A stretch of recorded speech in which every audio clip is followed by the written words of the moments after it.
Normally I would say that Daredevil should be played as a power burst class in Guild Wars 2 PvP, and if that's what you're looking for, absolutely check out my other videos on that. But if I wanted to play Daredevil in PvE, there's more options such as the conditioned Daredevil. But what if I wanted to get one set of gear so that I could play PvE, World vs. World, and PvP while having one general playstyle that has versatility to succeed in every situation, while sacrificing the ability to be optimal, but allowing you to experience the fun of Guild Wars 2 much sooner and without the hassle of build templates.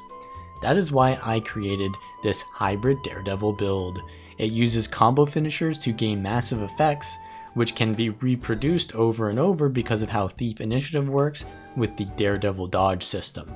So let's go over first the Daredevil mechanics that will apply to all game modes. As a Daredevil, you gain access to 150 maximum endurance, so 3 dodges instead of 2, which allows more burst, combo, and survivability potential. Also, they gain endurance when landing steel, but steel as a Daredevil is no longer a 1200 range port that grants a stolen ability, is now changed to swipe, which is just a 600 range steel that is lower cooldown and unblockable. There are 3 different skills that will replace your dodge animation. So whenever you dodge, you will evade as well as perform these skills. For our purposes here, we won't be using the dash dodge in any game mode, even though it's very strong as well. For now, the dodges that provide combo finishers are important to the playstyle here. In PvE, we'll be using the Lotus training, which will shoot out 3 daggers at each nearby target, which will give bleeding, torment, and cripple. It will shoot these daggers out per target up to a maximum of 3 targets, so 9 total daggers will be thrown. However, this can be manipulated with positioning to focus all of them on one target because they're projectiles. If one target is between you and it, then all of the daggers will hit the target in between, which can allow you to focus all of those projectiles on one of them.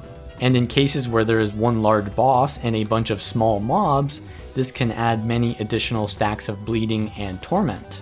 On top of this, dodging with the Lotus dodge grants a 15% damage increase for 4 seconds after dodging, and a roll finisher, which will be important to remember for later. All Daredevil builds will have weakening strikes, which will make their next attack after dodging give weakness to the next target they hit. If they miss, they lose the weakening strike from that dodge. Weakness will reduce the enemy's endurance regeneration by 50%, which is great in PvP and World vs. World, and it will also increase the chance that an enemy glances by 50%. Glancing essentially reduces the physical damage that attack does by 50% and removes its potential to crit. So weakness is great for countering power damage, but also Daredevils deal more damage and receive less damage from weakened targets. You have a few options for the equipment. If you want to specialize for raids or other group content where you have plenty of support and you don't want any toughness, go for Vipers.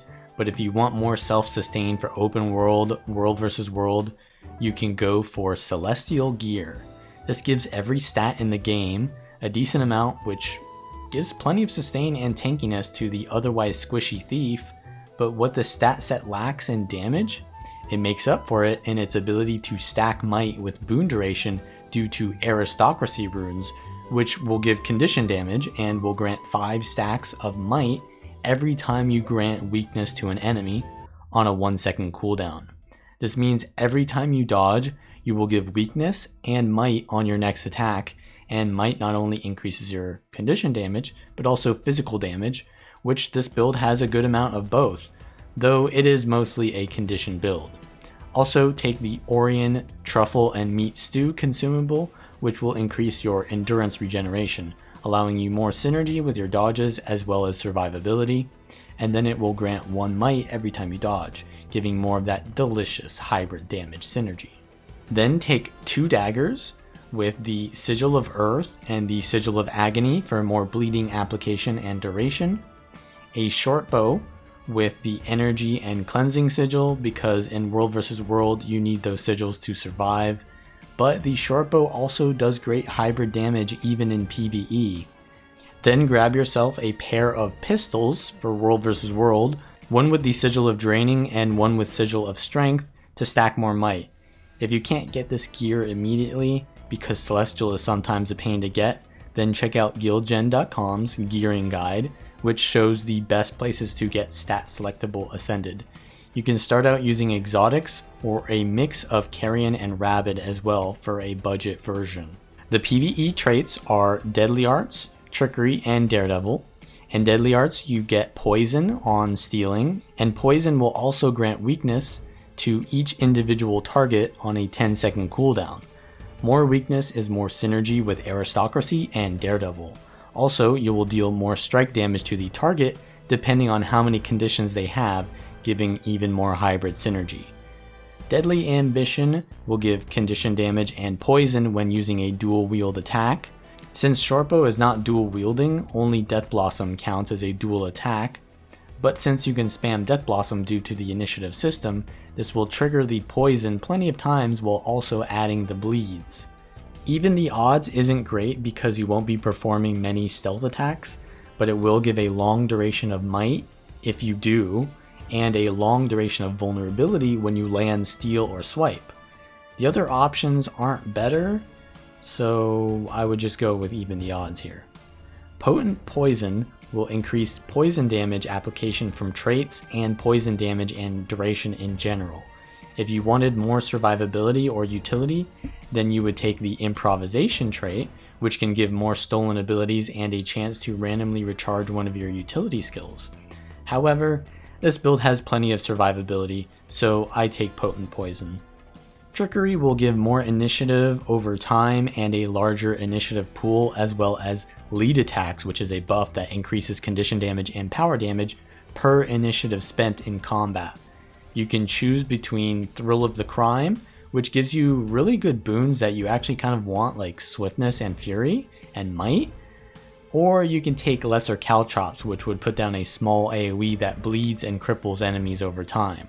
If you want more damage over time and your enemies aren't moving around too much like in a raid, go for Caltrops. But if you want more mobility from the Swiftness and more burst damage from Fury and Might, then go Thrill of the Crime.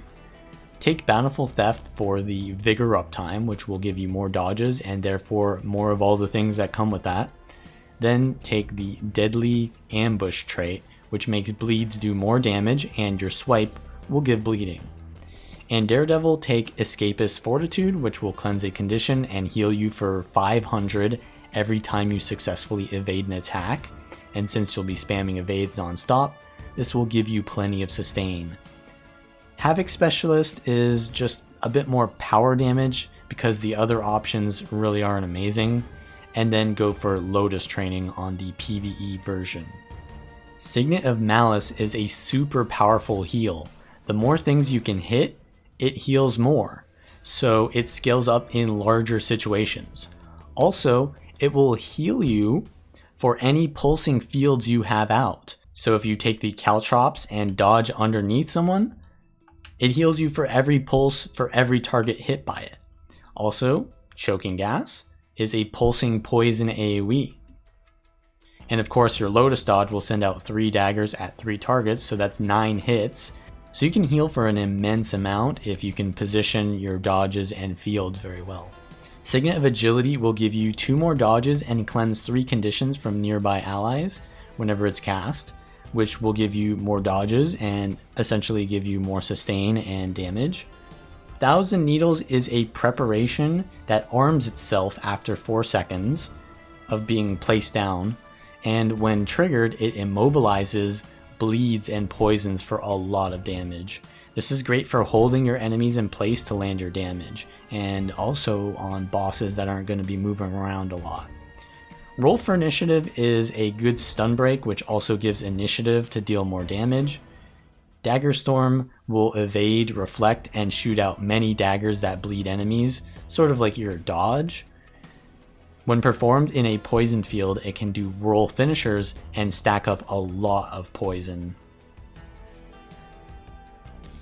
If you want more damage in group situations, you can replace Roll for Initiative or Signet of Agility for Spider Venom, which can be shared to allies, and they will apply your poison for you, which does insane amounts of damage for little investment.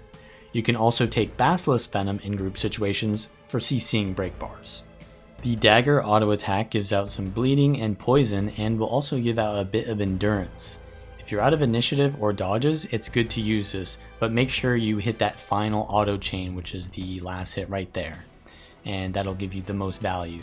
Death Blossom is your main damage ability. It's an evade toward your target that gives really long duration bleeds and of course triggers the Deadly Ambition trait. While spamming this is high value, you can lose quite a bit of control of your character, and the evade frame has many vulnerabilities in it. If your positioning is very important, you can detarget and you can position the Death Blossom in the direction you want to go in, and that can allow you to be a lot more precise with your positioning. You can use all of the dagger skills without a target, except of course the 4 skill, which is just a ranged dagger to cripple and torment. But if you really want range damage, the short bow is great for that, and you won't have the clunky Death Blossom to worry about. If the target is poisoned, your short bow auto attack will also give bleed, and it will bounce, and all of the bounces will give out bleeding. Cluster Bomb is a combo finisher blast, which can also give weakness, which is good for aristocracy, but you can also detonate it, which would give out a lot more bleeding. Disabling Shot can also be used to evade, and of course Infiltrator's Arrow is for mobility, but the main damage is going to come from Choking Gas, which on impact will give a daze, which is great for CCing. It will leave down a poison field, which you can then use to use your combo Whirl finisher, which would give out a lot of poison initially. So it gives you a lot of burst damage on the short bow if you can put out your Choking Gas and dodge through it. The priority would be to always have as many stacks of lead attacks as you can, using your best initiative costing damage in that situation, whether it's Choking Gas or Death Blossom.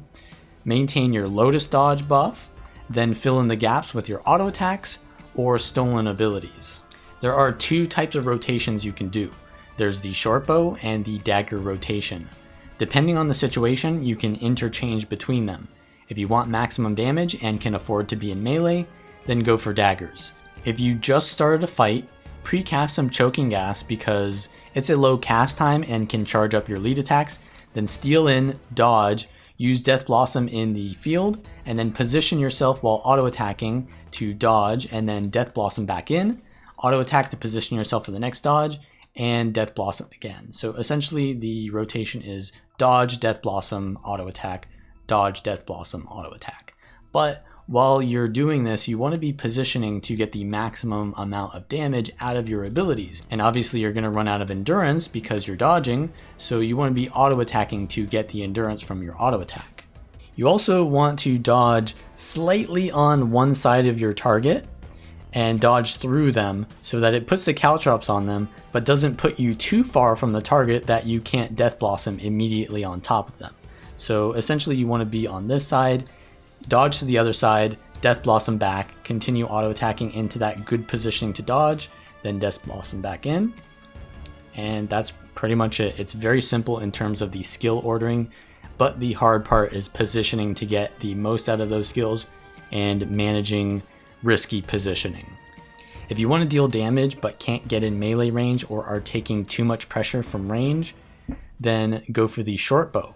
You can use the Choking Gas and then dodge inside the target to get the Whirl finishers and caltrops on top of them. Then you would just auto attack, which would give you bleeding because they have poison, and just keep spamming your Choking Gas, dodge, auto attack, and maybe you can dodge twice. But this is going to make you run out of dodges a lot faster because unlike the dagger auto attack, which will give you endurance, the short bow does not.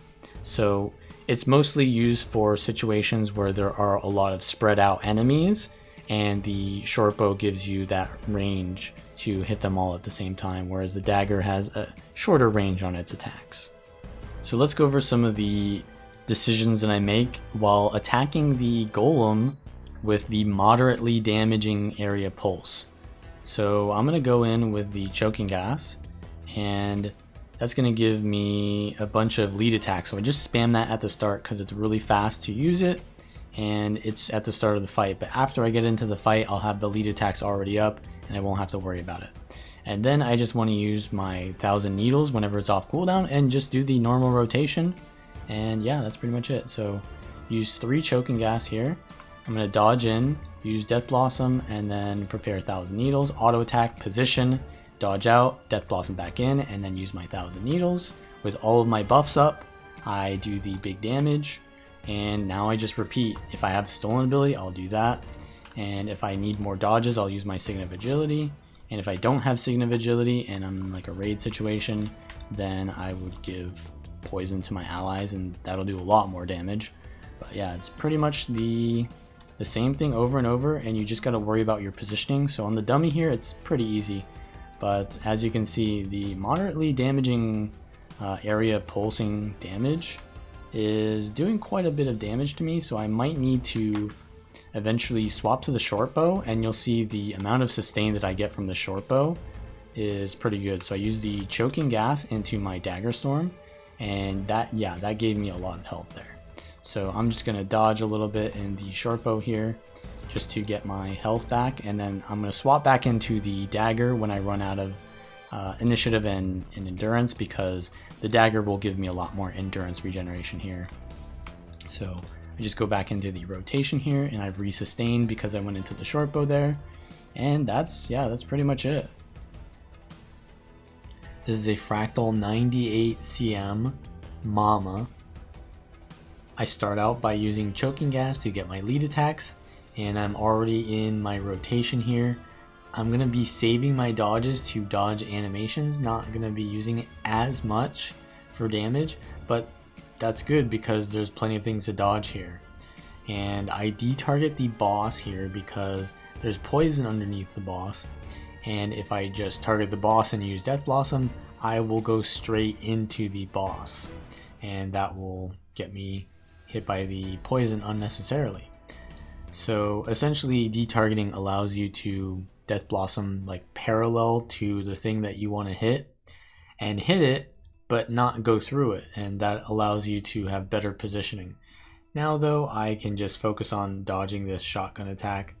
I detargeted again though because the poison's underneath them again. So yeah, that's one thing that's really important with this build is the positioning, because even though you are on Celestial, you do take quite a bit of damage as a thief. You're not the tankiest thing out there.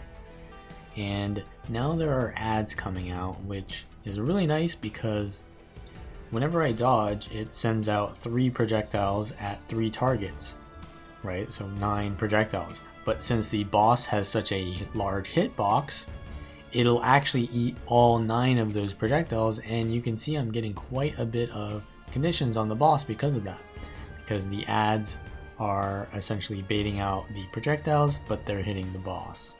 So that's one really good thing about situations where there's multiple enemies, but there's like one big enemy you want to focus on.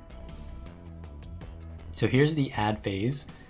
The ad is generally a moment in the encounter where there's a lot of pressure because the boss is still doing attacks on you, but the boss can't be hit. And then there's also an assault night out. So you really want to be using cooldowns like Dagger Storm to survive through those situations and basically get yourself to the transition of the phase, because it is the most pressure during this fight. So I am kiting with the short bow because I'm taking a lot of pressure from the boss and not playing perfectly here, to be honest. I could be positioning a little bit better, but because of that I'm taking a lot of conditions. One of the instabilities is you take extra conditions whenever you get hit. So yeah, that's not that bad though, because I have condition removal on evade, so I can get rid of it. But yeah, the assault knight is going to go down here, and now we can start attacking the boss again.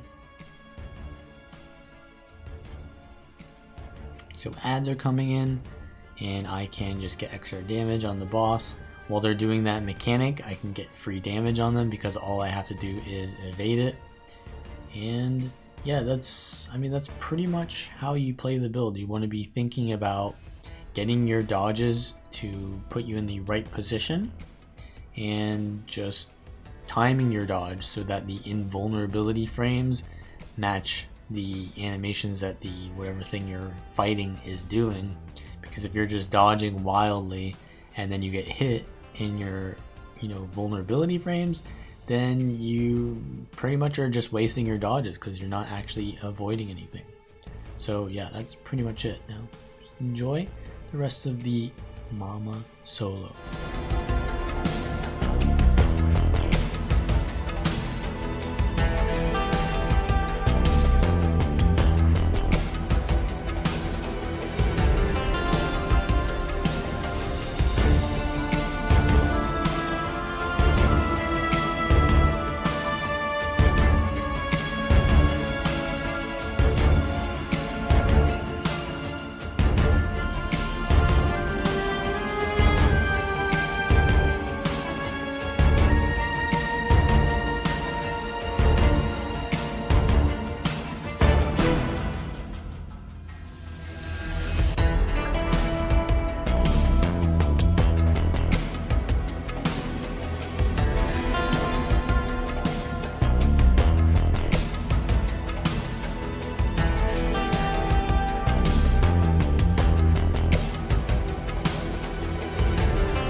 In World vs. World, you're still going to have all that celestial gear with aristocracy runes, but on the weapons, you'll replace your daggers with pistols, because in World vs. World, you're not really going to be able to go up to someone and just Death Blossom on top of them.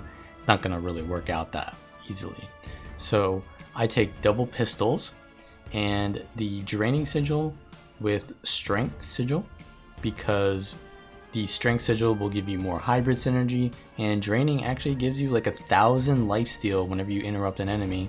And you have the sleight of hand trait here, which will interrupt. You have headshot, which you can put into your build easily, and that'll give quite a bit of damage in between your main combo. So what is the main combo? So we have Shadow Arts here, and in Shadow Arts we have access to Cloaked in Shadow.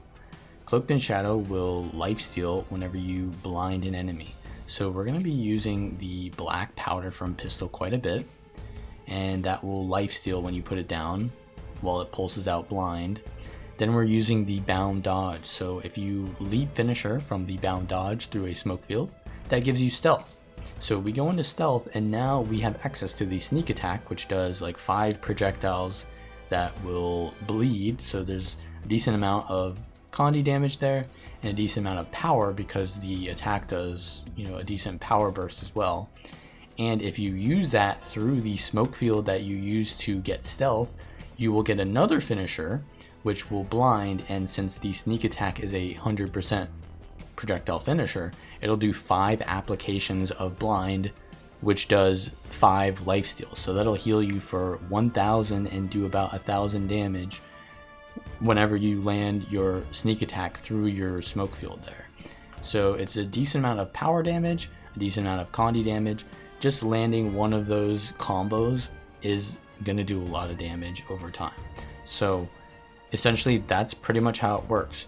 Now there's going to be a window of time where you're kind of vulnerable because you do the combo and then you're revealed. You can't go in stealth for another couple seconds.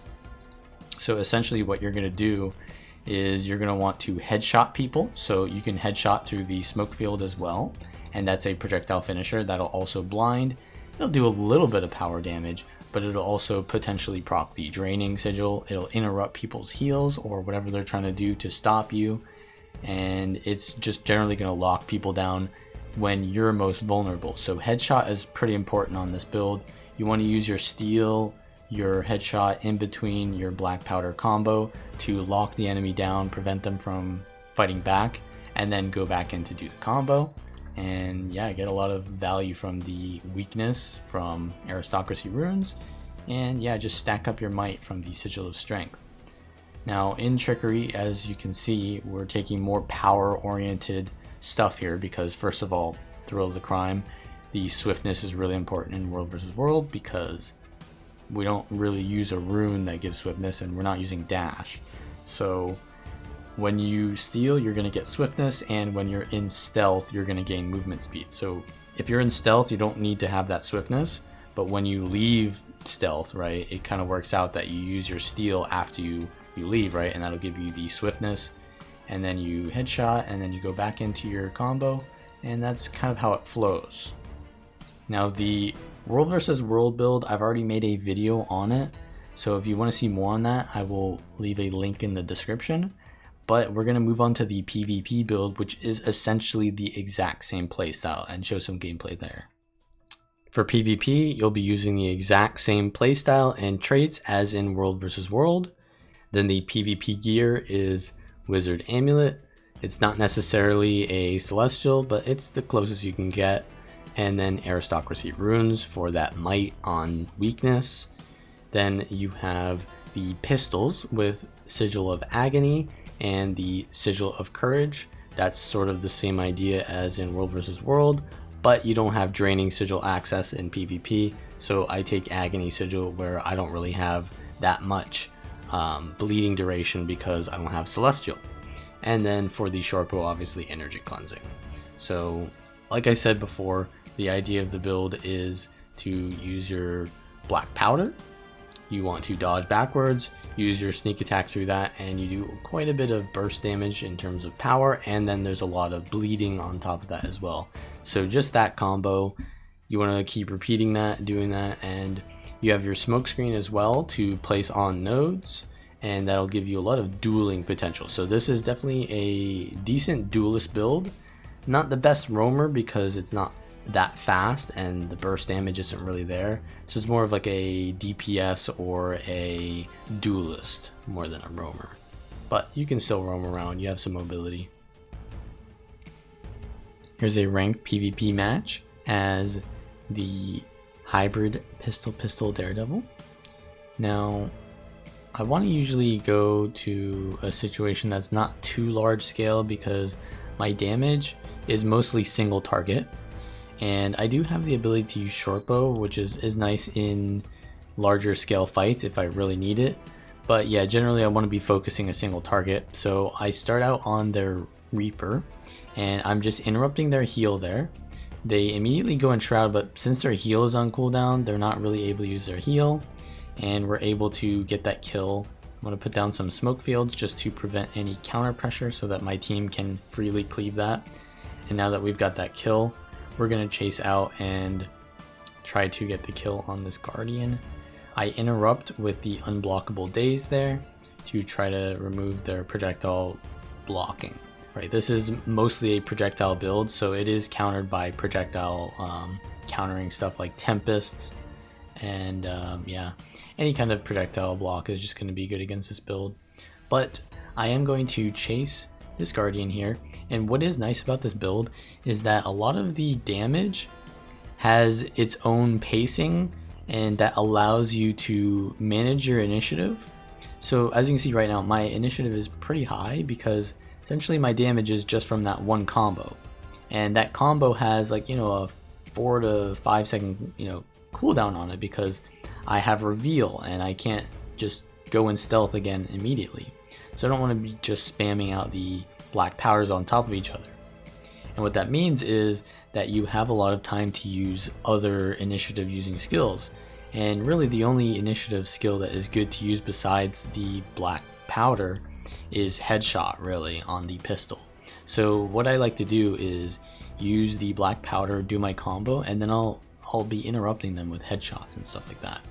So it's a lot of interrupt potential for like removing a lot of the synergy of enemy builds and, you know, getting their heal skill. There I almost got the interrupt on the heal, but I wasn't in time.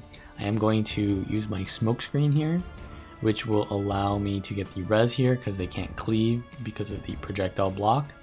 Now I'm going to land my combo there, which I'll also interrupt their shield block there with the unblockable swipe. And I see that my thief is dead here to their Deadeye. I'm not able to make it in time to help them, so they're going to rally. And I'm just going to look at the mid node here. So another thing is that the build can be a little bit predictable because every time you go into your black powder combo, they know that the ability is coming next, that they want to dodge. So generally while you're in stealth, you want to look for that moment to use it. Are you going to use it immediately? But if they dodge because they know that you're going to use it, well, then maybe you wait a little bit until they dodge. But if you always wait, then they're going to always wait as well. So you want to switch it up. You know, you don't want to always use the sneak attack immediately as you go in stealth, but you also don't want to always wait for it. So, you know, want to switch it up. But in this situation, we lost our ranger, and we're going to be, yeah, I just got crated there. So I'm going to port out, and I'm going to swap to their necro. I land a really good burst on them, which puts out some bleed, gets them low, and I port back in, but they go in shroud. So I'm going to wait for them to leave shroud to burst. I get them down, but it is very dangerous because my teammates are kind of losing here.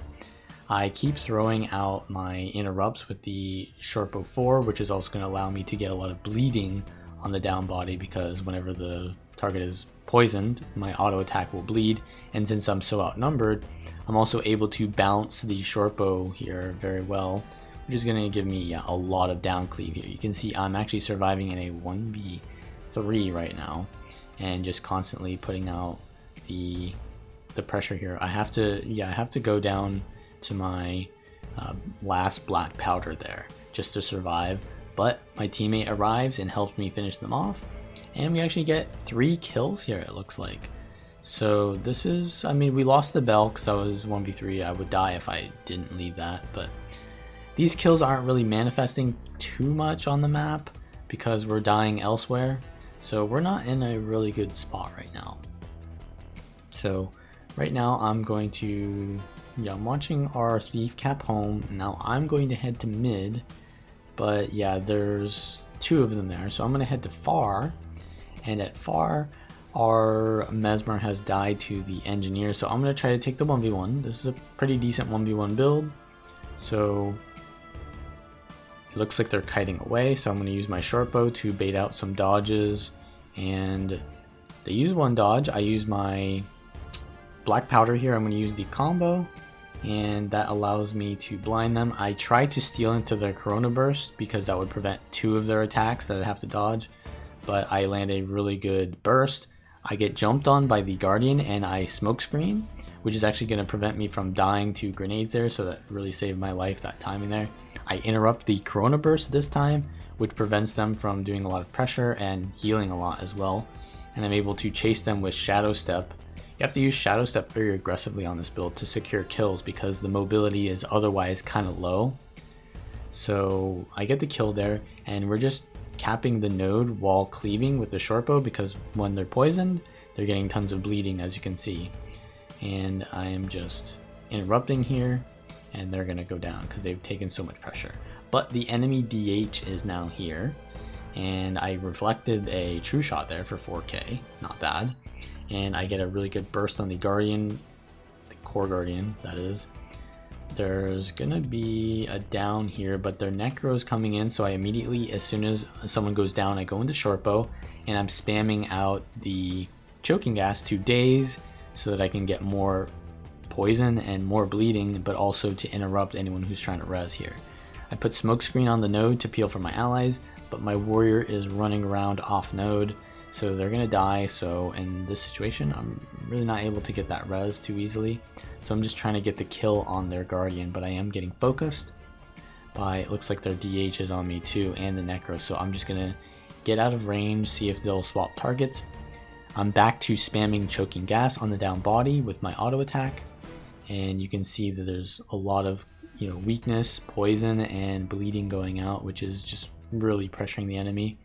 We actually get one of them stomped out and another of them down, so we have to play very carefully because we can easily get these kills if we just survive.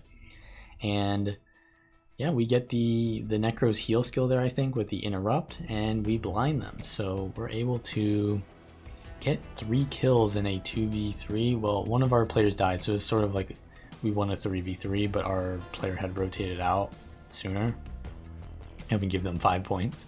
But yeah, our Mesmer is really low here. I interrupt the hammer burst from the Guardian with my steel to prevent them from getting killed. And yeah, we're just locking down this player, and they're probably going to be dead here. So they do have respawners. The Necro is respawning back, but we want to stay on the Guardian. So he's blocking projectiles. I have to steal the stability there, but my ally goes down, so I'm forced to either go for the res or go for the rally. But the Guardian is really low, so I go for the rally, and I actually get them down and Shadow Step to avoid the DH CC and the knockback from the Guardian, but my ally doesn't rally from that, so I'm forced to go over here and try to res them.